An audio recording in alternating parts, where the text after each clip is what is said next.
BBC বাংলার সান্ধ্য অধিবেশন প্রবাহতে আপনাদের স্বাগত। আজ আপনাদের সাথে লন্ডন স্টুডিও থেকে আছি মানসী বড়ুয়া।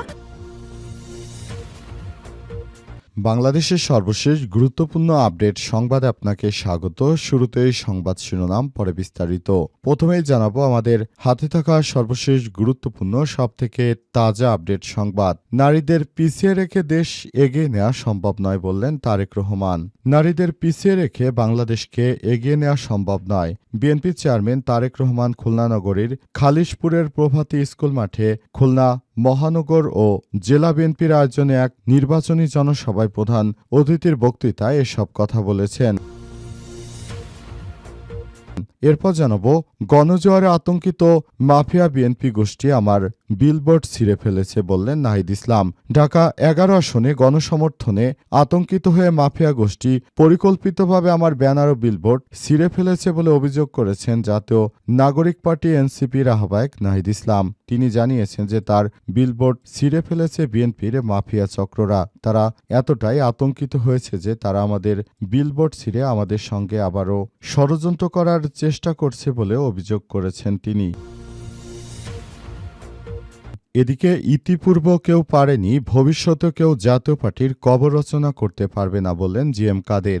যে যাই বলুক, ইতিপূর্বেও পারেনি, ভবিষ্যতে কেউ জাতীয় পার্টির কবর রচনা করতে পারবে না বলে মন্তব্য করেছেন দলটির চেয়ারম্যান জিএম কাদের। তিনি বলেছেন, অনেক ষড়যন্ত্র হয়েছে, কিন্তু জাতীয় পার্টিকে বাদ দিয়ে কেউ কোনোদিনও কিছু করতে পারবে না। আজ রংপুরে জাহাজ কোম্পানি মোড় এলাকায় গণসংযোগকালে তিনি এমন কথা বলেছেন। এ সময় জিএম কাদের বলেন, জাতীয় পার্টিকে রংপুরের মানুষ যেভাবে আগলে রেখেছে, আগামীতে তারা একইভাবে আগলে রাখবে।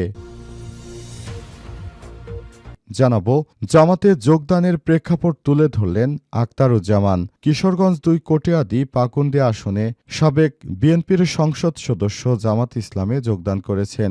জামাত ইসলাম একটি আদর্শিক রাজনৈতিক দল বলেই তিনি জামাত ইসলামের সঙ্গে যোগ দিয়েছেন বলে জানিয়েছেন তিনি মনে করেন আগামীর বাংলাদেশ হবে ন্যায় ও সাম্যের বাংলাদেশ। সুতরাং একটি ভালো রাজনৈতিক দলে যোগ দেয়া সবারই উচিত। সেই জায়গা থেকে তিনি বিএনপিকে ত্যাগ করে জামাত ইসলামে যোগদান করেছেন। এবং সর্বশেষ জানাবো, ইউক্রেনে বাসে রাশিয়ার ড্রোন হামলা, নিহত অন্তত 12 জন শ্রমিক। ইউক্রেনে ভয়াবহ ড্রোন হামলা চালিয়েছে রাশিয়ার পক্ষ থেকে এই ড্রোন হামলায় 12 জন খনি শ্রমিক মারা গেছে। বর্তমানে এখন পরিস্থিতি থমথমে অবস্থা বিরাজ করছে। প্রিয় দর্শক, এতক্ষণ শুনছিলেন সংবাদ শিরোনাম, এবারে বিস্তারিত। তবে তার আগে বন্ধুরা, অনুরোধ থাকবে এই সংবাদটিতে একটি লাইক দিন। এই চ্যানেলে আপনি নতুন হয়ে থাকলে আমাদের সংবাদটি দেখতে দেখতে চ্যানেলটি সাবস্ক্রাইব করে রাখুন। কমেন্ট করে বন্ধুরা আপনার মূল্যবান মতামত জানিয়ে দিন আপনি বিশ্বের কোন দেশ থেকে বা বাংলাদেশের কোন স্থান থেকে আমাদের সংবাদটি দেখছেন এবং শুনছেন। এবারে বিস্তারিত। আর বন্ধুরা, গাজা যুদ্ধে আপনি যদি নিরীহ ফিলিস্তিনিদের ভালোবেসে থাকেন, কমেন্টে ইয়েস লিখে পুরো বিশ্বকে জানিয়ে দিন। গণভোটে আপনি হ্যাঁ ভোট দেবেন নাকি না ভোট দেবেন, কমেন্ট করে আমাদেরকে জানিয়ে দিন। এবারে বিস্তারিত। নারীদের পিছিয়ে রেখে দেশ এগিয়ে নেওয়া সম্ভব নয় বললেন তারেক রহমান।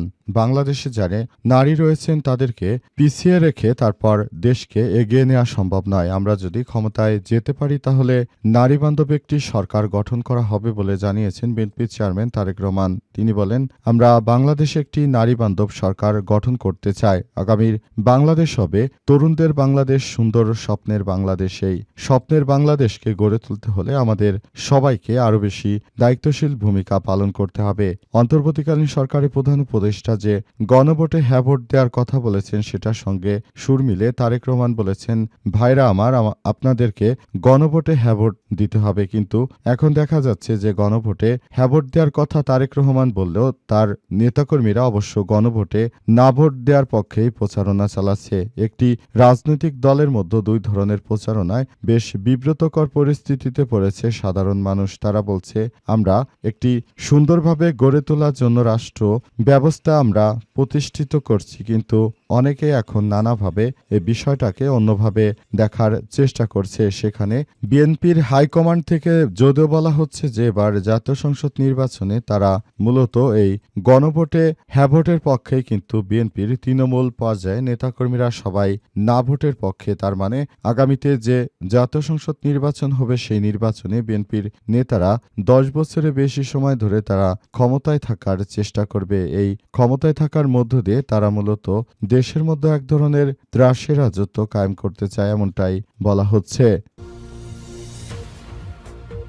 গণজোয়ারে আতঙ্কিত মাফিয়া গোষ্ঠী বিলবোর্ড ছিঁড়েছে বললেন নাহিদ ইসলাম। ঢাকা 11 আসনে গণসমর্থনে আতঙ্কিত হয়ে মাফিয়া গোষ্ঠী পরিকল্পিতভাবে আমার ব্যানার ছিঁড়েছে বলে অভিযোগ করেছেন নাহিদ ইসলাম। তিনি মনে করেন এই মাফিয়া গোষ্ঠী মূলত তারা দেখতে পেয়েছে বাংলাদেশ জামাত ইসলাম সমর্থিত জোটের জনপ্রিয়তা অনেক বেশি হয়ে গিয়েছে এবং এই জোটের জনপ্রিয়তা বেশি হওয়ার কারণে তারা এখন আমাদের এই বিষয়গুলোকে কোনোভাবেই সহ্য করতে পারছে না। সেজন্য আমরা দেখতে পাচ্ছি বিভিন্ন জায়গায় আমাদের বিলবোর্ডগুলিকে ছিঁড়ে ফেলছে বিএনপির চাঁদাবাজ বাহিনী। তারা যতই অত্যাচার করুক না কেন, এদেশের জনগণ এখন জেগে উঠেছে, তারা বিএনপিকে বয়কট করতে শুরু করেছে। তিনি আরো বলেন, বাংলাদেশের মানুষের এখন অনেক বেশি সাহস আছে, তারা কোনো রাজনৈতিক দলকে ভয় পায় না, তারা চায় ইনসাফ ভিত্তিক একটি সমাজ গড়ে তোলার জন্য। সেজন্য বাংলাদেশের সাধারণ মানুষ এখন আর এই মাফিয়াবাজদেরকে ভোট দেবে না বলে